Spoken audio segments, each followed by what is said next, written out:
Assalamualaikum warahmatullahi wabarakatuh. Selamat malam adik-adik soleh dan solehah. Sudah pada siap untuk tidur ya? Doa sebelum tidurnya sudah dibaca belum? Kalau sudah, sekarang coba mulai tutup, pejamkan matanya dan mari kita mulai dengarkan cerita untuk malam ini ya. Let's go!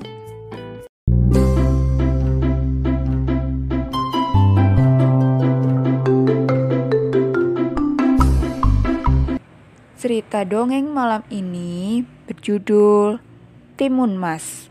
Mbok Srini tinggal seorang diri di sebuah desa terpencil di pinggir hutan.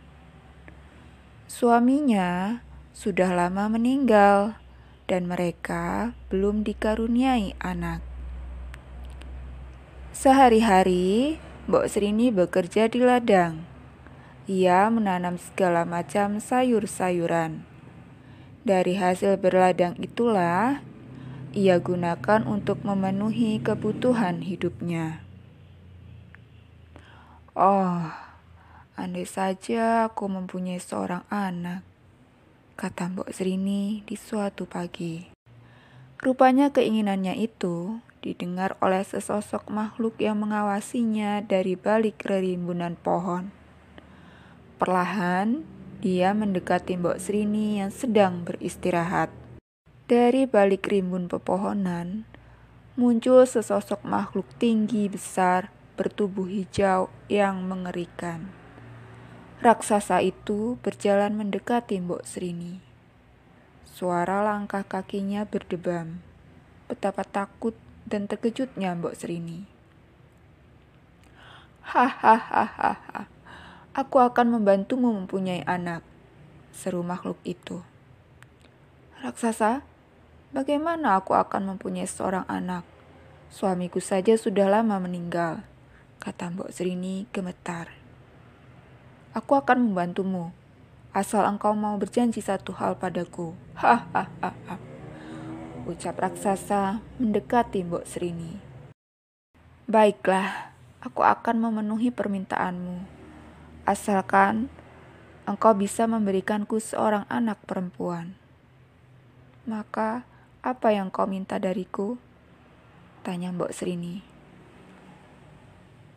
Tanamlah biji ketimun ini di ladangmu dan rawat baik-baik. Raksasa itu menyerahkan segenggam biji ketimun pada Mbok Srini. Mbok Srini menatap butir-butir biji ketimun yang ada di genggamannya, antara percaya dan tidak dengan apa yang dikatakan raksasa. Nanti, jika anakmu sudah berumur 6 tahun, engkau harus menyerahkan anak itu padaku. Hahaha, kata raksasa menyebutkan syaratnya. Baiklah, ku terima syaratmu, kata Mbok Srini menerima permintaan raksasa. Aku pegang janjimu, Mbok Srini. Jangan sekali-kali kau langgar janjimu. Hahaha, seru raksasa itu. Keesokan harinya, Mbok Srini menanam biji ketimun itu di ladangnya. Setiap hari, dia merawatnya dengan teliti. Tanaman itu tumbuh dengan cepat. Baru 5 hari ditanam, batang pohon ketimun itu sudah menjalar dengan cepat. Bunganya mulai bermekaran. Di hari ke-7, buah ketimun sudah siap panen. Mbok Srini sangat heran melihat satu buah ketimun yang tampak sangat berbeda. Ketimun itu berwarna kuning keemasan. Ukurannya 10 kali lipat dari buah ketimun pada umumnya. Karena penasaran, dengan hati-hati dibelahnya buah yang paling besar itu. Mata Mbok Srini membesar karena mendapati tubuh bayi perempuan dalam buah itu. Wajah mungilnya sangat cantik, kulitnya kuning langsat. Cantik sekali kamu, nak. Kamu aku beri nama Timun Emas, kata Mbok Srini. Mbok Srini sangat menyayangi Timun Emas. Ia merawat Timun Emas dengan penuh kasih sayang. Kemanapun dia pergi, Timun Emas selalu turut serta. Semakin hari, Timun Emas tumbuh menjadi anak yang cantik dan rajin. Meskipun masih kecil, Timun Emas sudah rajin membantu ibunya. Dia suka ikut ke ladang membantu ibunya memetik sayuran. Mbok Srini ingat janjinya pada raksasa untuk menyerahkan timun emas jika sudah berumur 6 tahun. Waktunya tinggal 1 tahun lagi. Dia sedih memikirkan nasib anaknya. Dia tidak rela jika harus menyerahkan timun emas pada raksasa. Mbok Srini berpikir keras mencari jalan keluar. Dia tidak mau menyerahkan anaknya pada raksasa. Tepat seperti dugaannya, di hari ulang tahun timun emas yang ke-6, raksasa datang menagih janji Mbok Srini. Mbok Srini sangat takut kehilangan timun emas. "Hei Mbok Srini, keluarlah. Aku datang menagih janjimu. Mana anakmu? Aku sudah lapar," teriak raksasa dari halaman rumahnya. Cepat-cepat Mbok Srini menyuruh timun emas sembunyi di dalam kamar. Dia keluar menemui raksasa itu. "Sabar raksasa, anakku timun emas masih terlalu kecil. Datanglah padaku 3 tahun lagi. Semakin dewasa, dagingnya semakin enak disantap," kata Mbok Srini mengulur janji. Raksasa terdiam sebentar, memikirkan kata-kata Mbok Srini barusan cukup masuk akal. Hahaha, baiklah, aku akan datang kembali 3 tahun lagi. Rawat timun emas baik-baik, biar dia bertambah gemuk dan sehat. Dan ingat, jangan bohong padaku, kata raksasa itu sambil berlalu masuk ke dalam hutan lagi. Mbok Srini sedikit lega melihat raksasa itu meninggalkan rumahnya. Setiap kali ia teringat akan janjinya, hatinya pun menjadi cemas dan sedih. Dia terus mencari cara agar niat raksasa memakan anaknya bisa digagalkan. Suatu malam, Mbok Srini bermimpi. Dalam mimpinya itu, dia bertemu dengan orang bijak. Orang bijak itu berjanji akan membantunya. Tapi, dia harus menemuinya di Gunung Gandul yang ada di belakang hutan. Paginya Mbok Srini menceritakan mimpi itu ke Timun Emas.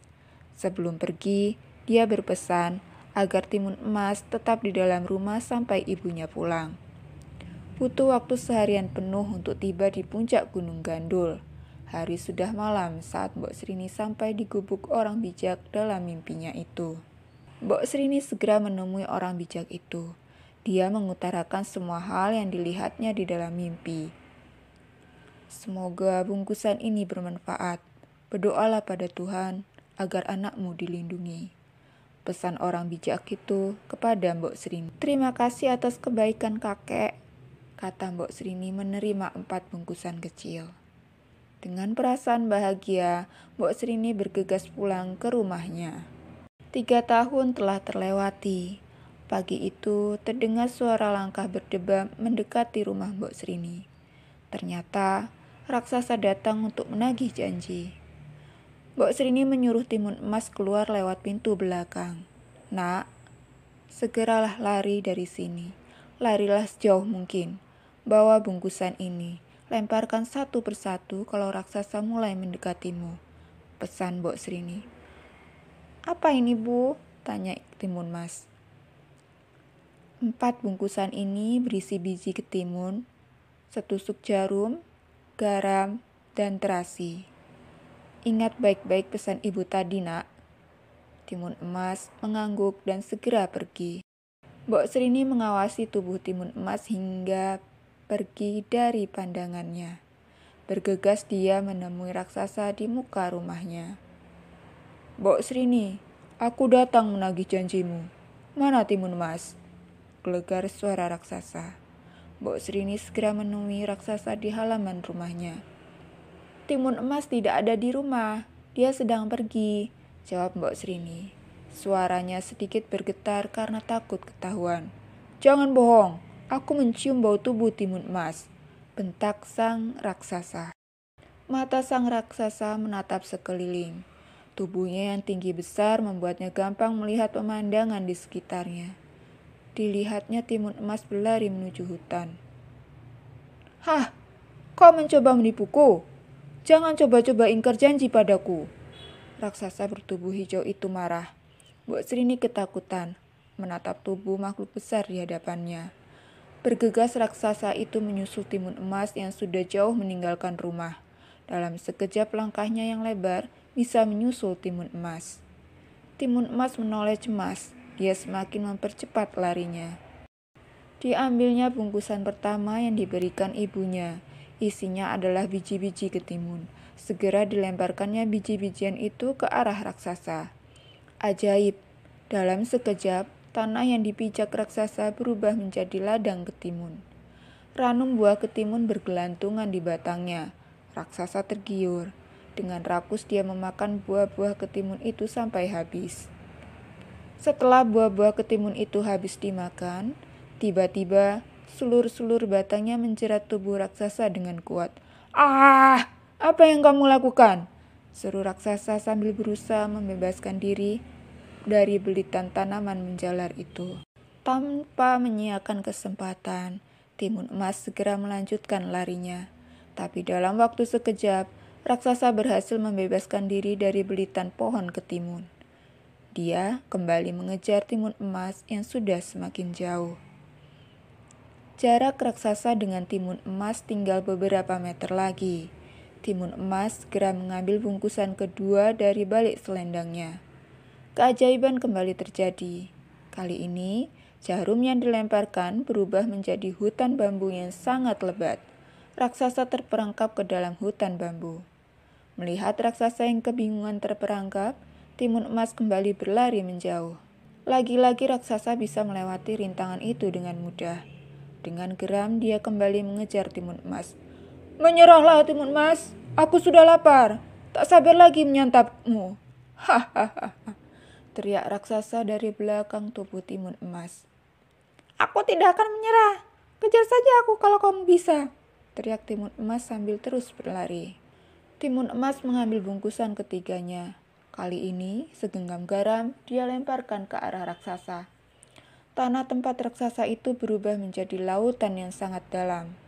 Raksasa mencoba berenang agar tidak tenggelam. Tak butuh waktu lama, raksasa dengan mudah bisa menyeberangi lautan luas dan dalam itu. Dengan geram, dia kembali mengejar buruannya yang semakin jauh dari hadapannya. Melihat raksasa sudah di belakangnya, timun emas segera mengambil bungkusan terakhir.